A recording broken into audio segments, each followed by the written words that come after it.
Children special ப்ரோக்ராம்ல உங்கள சந்திப்பதுல எனக்கு ரொம்ப சந்தோஷம். என்ன எல்லாருக்கும் குவார்ட்டர்லி எக்ஸாம் முடிஞ்சு பேப்பர்ஸ்லாம் டிஸ்ட்ரிபியூட் பண்ணிட்டாங்களா? எல்லாரும் நல்ல மார்க் வாங்கியிருக்கீங்களா? என்ன ஆமான்னு சொல்றீங்க? Very good. நல்ல மார்க் வாங்காதவங்களும் ஆண்டவர் நமக்கு கொடுத்த நேரத்தை பிரயோஜனப்படுத்தி நல்லா படிக்கணும். அப்பனா நெக்ஸ்ட் டைம் கண்டிப்பா இதோட நல்ல மார்க் வாங்கலாம். இன்னைக்கான குட்டி ஸ்டோரி கேட்கலாமா? ஒரே தெருல 2 ஃப்ரெண்ட்ஸ் இருந்தாங்களாம். அதுல ஒருத்தர் பேர் உஷா, இன்னொருத்தர் பேர் நித்யா. இவங்க 2 பேர் ரொம்ப பெஸ்ட் ஃப்ரெண்ட்ஸா. என்ன ஃப்ரெண்ட்ஸ், உங்க தெருலயும் உங்களுக்கு நிறைய பெஸ்ட் ஃப்ரெண்ட்ஸ்லாம் இருப்பாங்க தானே? இவங்க 2 பேரும் சேர்ந்தே ஸ்கூல் போவாங்களாம், சேர்ந்தே படிப்பாங்களாம். இவங்க 2 பேர் நல்லா படிச்சு பெரிய ஆளாகி 2 பேரும் நல்ல வேலைக்கும் போயிட்டாங்களாம். அவங்களுக்கு நிறைய கை நிறைய சம்பளம் வாங்கினாங்க.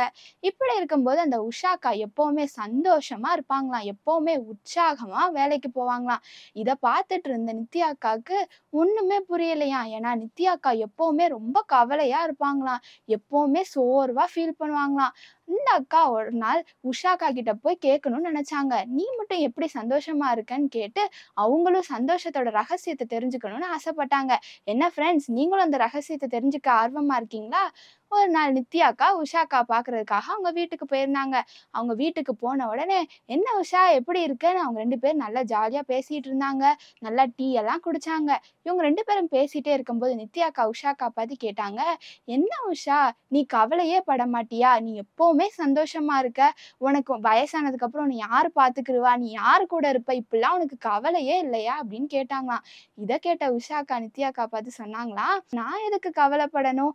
ஏசப்பா என்னோட இருக்காங்க. நான் ஏசப்பாக்கு என் வாழ்க்கையில முதலிடம் கொடுத்து நான் டெய்லி காலையிலேயே ப்ரேயர் பண்ணிருவேன். ஏசப்பா எனக்கு நல்ல மெய்ப்பரா இருந்து என்னை என்னென்ன பண்ணணும்னு எனக்கு வழி நடத்துவாங்க. ஏசப்பா எல்லாத்தையும் பார்த்து கொள்ளும்போது எனக்கு என்ன கவலைன்னு சொன்னாங்களாம்.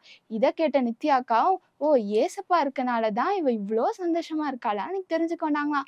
உடனே பாய் உஷா, நம்ம நாளைக்கு சந்திக்கலாம்னு அவங்க வீட்டுக்கு போயிட்டாங்களாம். அவங்க வீட்டுக்கு போகும்போதே ஏசப்பா எல்லாத்தையும் பார்த்து கொள்கிறாங்கன்னு நம்பிக்கை அவங்களுக்கு வந்ததுனால ரொம்ப சந்தோஷமாயிட்டாங்களாம். என்ன ஃப்ரெண்ட்ஸ், நீங்களும் கவலையோட இருக்கீங்களா?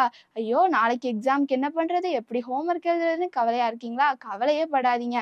ஏசப்பா எல்லாத்தையும் பார்த்துக் கொள்வாங்கன்னு உங்க வேலையை நீங்க கரெக்டா செஞ்சீங்கன்னா கர்த்தர் உங்களை நிச்சயம் ஆசீர்வதிப்பார். இன்னைக்கான வசனத்தை கத்துக்கொள்ளலாமா? கர்த்தர் என் மெய்ப்பரா இருக்கிறார், நான் தாழ்ச்சியடையேன். சங்கீதம் 23:1. இன்னைக்கான பாடல் நம்ம கேட்கலாமா?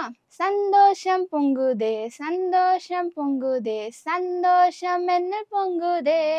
ஹalleluya, இயேசு என்னை ரட்சித்தார், முற்றும் என்னை மாற்றினார், சந்தோஷம் என்னில் பொங்குதே. என்ன ஃப்ரெண்ட்ஸ், உங்களுக்கு எல்லாம் பிடிச்சிருந்ததா? இதை நீங்க ஸ்கூலுக்கு போய் உங்களோட கிட்ட உட்காந்துருக்கவங்க, உங்க பெஞ்ச் மேட் எல்லார்கிட்டையும் நீங்க இதை ஷேர் பண்ணணும். கண்டிப்பா கர்த்தர் உங்களை ஆசீர்வதிப்பார்.